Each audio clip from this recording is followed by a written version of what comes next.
or Google. Amazon and Google have hardware. They've got, huge contracts that go out. If you're talking social media, you'll have to look at each individual that's been hired on an individual basis. Some of the things, and I don't want to have this too much of a shotgun blast because I've been listening for a while now, but they talked about the voluntary involvement of social media companies. That's really what it is. I can't speak to FBI. I don't know anything about exactly how that works there. But if a company, and as far as private entities working with the government, there's usually a financial benefit at some point, with a company. In the end, a company is a company. There's a bottom line that's involved. And so, if you're gonna work with somebody, you're thinking that at the end of the road, there's a pot of gold somewhere, if that makes sense. No, it does. It does. And it would be good to have you stay with us on stage. I know there's a few speakers I want to speak, but guys, I want Ian to finish. Ian, do you mind finishing off the files? Because I know we haven't gone through all of them. Yeah, I summarized what we've read so far. Really quick, in the background, really quick, if you, Feds for Medical Freedom, if you know anyone else who is a potential whistleblower or anyone else who is in the CIA, FBI, who could join the space, that would be amazing. Sorry about that. Nice one. Yeah, no, really good one, Feds. If you can, or James, if you could send them to me via DM and we'll verify them and invite them up, that would be great. It's just the main question I have, and you kind of gave us some clarity about it already, is like what having someone from the FBI work at your company. My previous co-host and who still works at the company, Chet, used to work for the Air Force at the intelligence and worked at the nuclear program at the US, and we have him in the team because he knows his shit. So there's nothing wrong with having people that used to work for the FBI, but having a lot of them at executive positions, and then considering the story and the drop that we're seeing now, I think there's a lot of questions that we had that we'd love answered. So if there's anyone you can invite, just DM me on Twitter. I'll keep your DMs open. It would be great to have them come up on stage. And also having them disproportionately right wing isn't necessarily a good thing either. Just agree. Yeah, that's a good point. Yeah, exactly. So James, if we can have Mario, different. If this is the one thing about the FBI, because in that email, they essentially phrased it as if they're going to bring charges.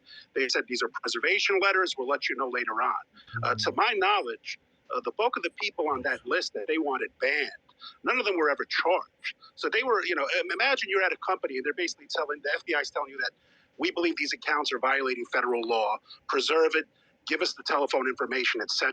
Like the pressure, even if it's a left-wing organization, you're not going to fight it, because if it comes out later that these people did commit crimes, you don't want to be beholden in the media as defending them. So the pressure is immense.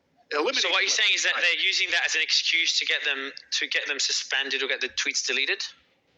And to preserve the information, get their follower list, get their location. I mean, they asked. Okay, yeah. So yeah, there's another exactly. There's another important tweet. So I see Watcher Guru, who covers a lot of this information.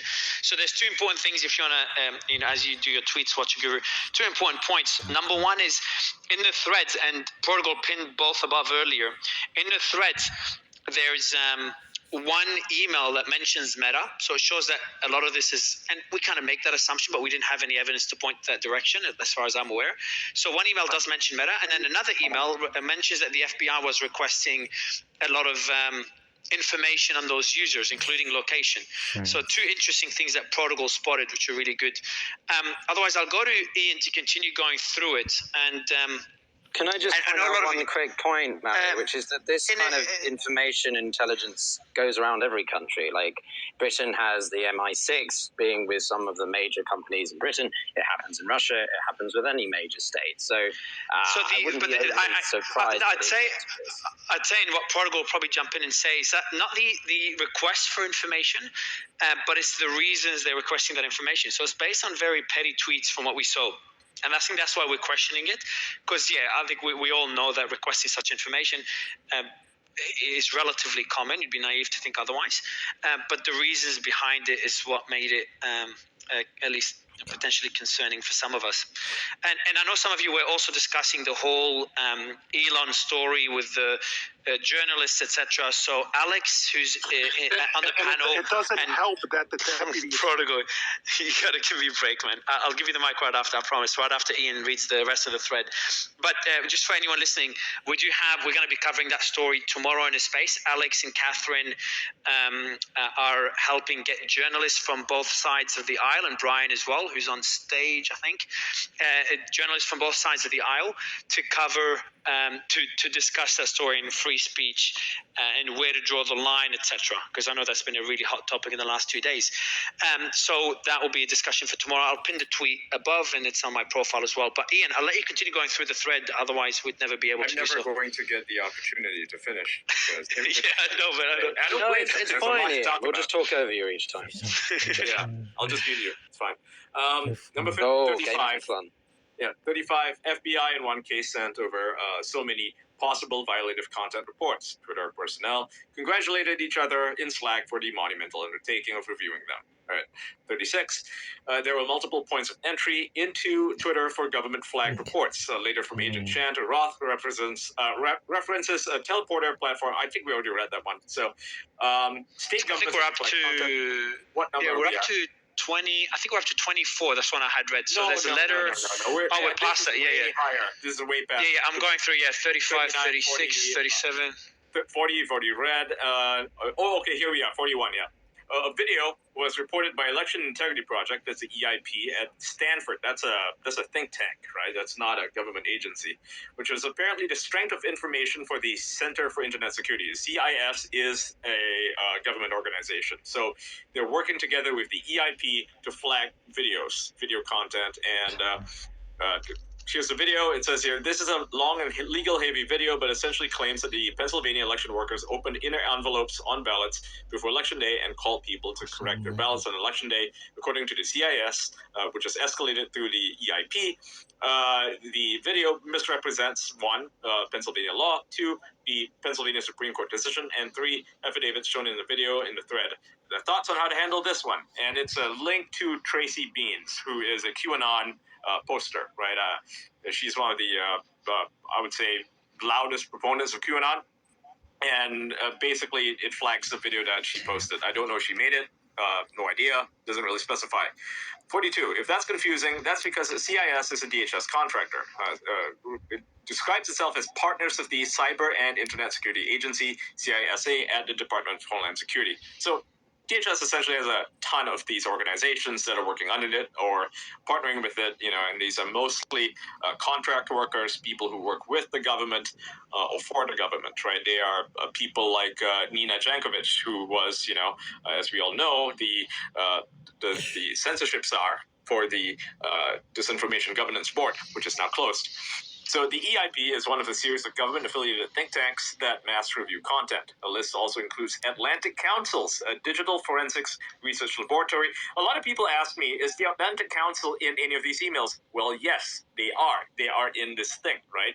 So it's one of the several organizations that have worked with the DHS on, information suppression, as I would call it, or in this case, information monitoring, right? That's how they would probably describe themselves. And others include the University of Washington Center for Informed Policy. Britain also has a number of these, like the Center for, what is it called, Digital Hate, Centering Digital Hate. That's one of them. Another one is the one that Nina Jankovic now works with. It's the Center for Internet Information or some bullshit. I don't know the name of it. So the takeaway, and this is 44, is almost done here. What most people think of as the deep state is really a tangled collaboration of state agencies, private contractors, and sometimes state-funded NGOs, like the ones I just mentioned. They're all, many of them are state-funded. They take government contracts. They work with the government. Sometimes it's the U.S. government, sometimes it's the UK government, or Germany, or so on. Like one of the biggest Antifa accounts on this platform, which is still active to my knowledge, the one that lives with TikTok, is funded by the German government, right? Their department of, I'm not sure exactly which department, but it funds them, right, to enables them to do their work on suppressing information. And the lines are so blurred as to become meaningless. That's what Matt Taibbi says. And number 45, final one, says Twitter Files researchers are moving into a variety of new areas now. So watch Barry Weiss and Schellenberger, that's Michael Schellenberger, and this space for more soon. So we're probably going to get more, well, not probably, we're definitely going to get more new drops. Some of them will be related to the COVID-19 disinformation. Some of them might actually branch out farther than that, where, there are files related to Brazil's election tampering stuff, for instance, that was very recent, as well as Canada's suppression of the Freedom Convoy protests. That is something that I personally requested. I think that's something that Elon Musk, if he's listening to the space, would do well to give to Rebel News, because we are the best, most capable organization of covering that, because we covered the Freedom Convoy protests from day one. Right, we are the only company, the only media news organization that followed the whole thing day one, embedded within the entire protest, and we managed to untangle a lot of the lies that were put out by the Trudeau regime in Canada. So yes, that is all we have so far. Yep, now you can continue discussing. Yeah, just one point quickly. Someone who actually works in this space, the Atlantic Council is a massive organization with a range of different interests and activities. Protocol, you can laugh all you like, but unless you are actually involved in the industry, then it's not something you're going to get enough. On there, what they did But yeah, Ukraine, Protocol, how about you let... Guys, yeah, and I was giving the mic as well, Piotr. I was giving it to Tom because I know he had his hand up. Tom, you wanted to comment on the. Oh, good, man. Oh, good. Tom, I saw you wanted to comment on the last bit of the drops. You're muted, Tom. Yeah, it's important to note, as Ian noted, that you've got this cutout for the feds funded. The variety of left-wing funded mechanisms behind it, in addition to partnering with the government to censor Americans. And, if I recall correctly, this group was behind a series of lists smearing Americans with, quote, putting out misinformation. I think I was number 3 or 4 on the list. And what was going on here is that the left was getting pushback from people like me and others concerned about the changes to the election systems in the run-up to 2020. And for those of you who don't know, Judicial Watch is a major group when it comes to election integrity. We're in federal court repeatedly on it. We have former lawyers from the Justice Department working on our team. We've testified to Congress.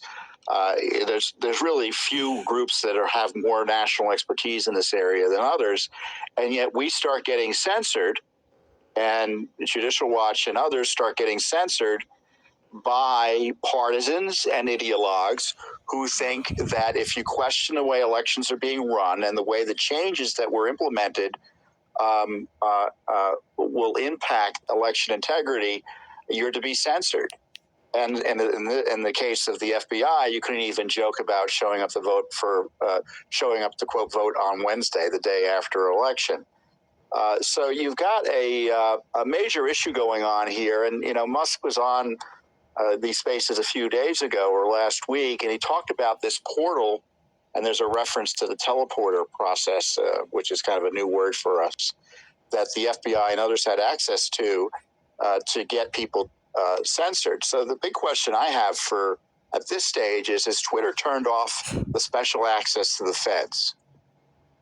And if we're thinking about how to deal with this, what is it we can do quickly? Well, maybe we can get Congress to stop the federal government from asking big tech companies to censor American citizens. Just straight up.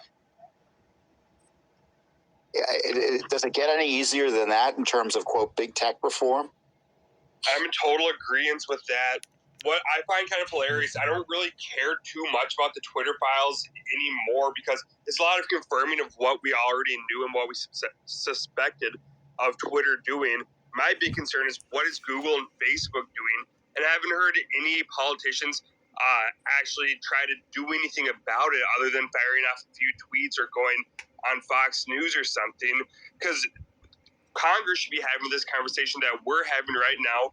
What does this mean for our government? What does this mean for big tech? How is that relationship combined? And why aren't they doing anything to move things along? I have full faith that Elon will figure out all the corruption going on within Twitter and bring it to light. But none of it really matters if Congress doesn't act on the other big tech social media platforms. That's because they still need to control us. So they're not going to like come out and be open about any of this because this is how they control the masses. I mean, why would they reveal their own hand? Sarah, like, is no one in Congress talking about it? Are there no politicians, left, right, whoever? Is no one? Not that I know of.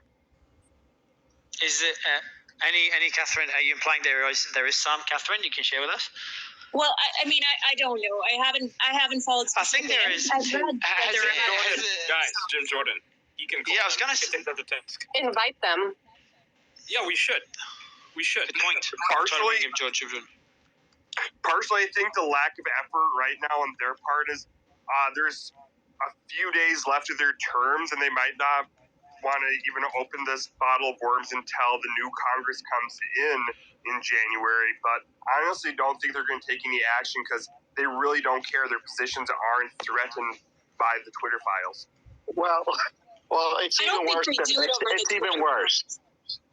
I don't think they do it over the Twitter files. And if anything, I feel in some ways the Twitter files makes it more politicized, like to one side. So like, I think it has to be a partisan effort. And I think the one issue that I have with the Twitter files, it does come across like it kind of comes across right wing.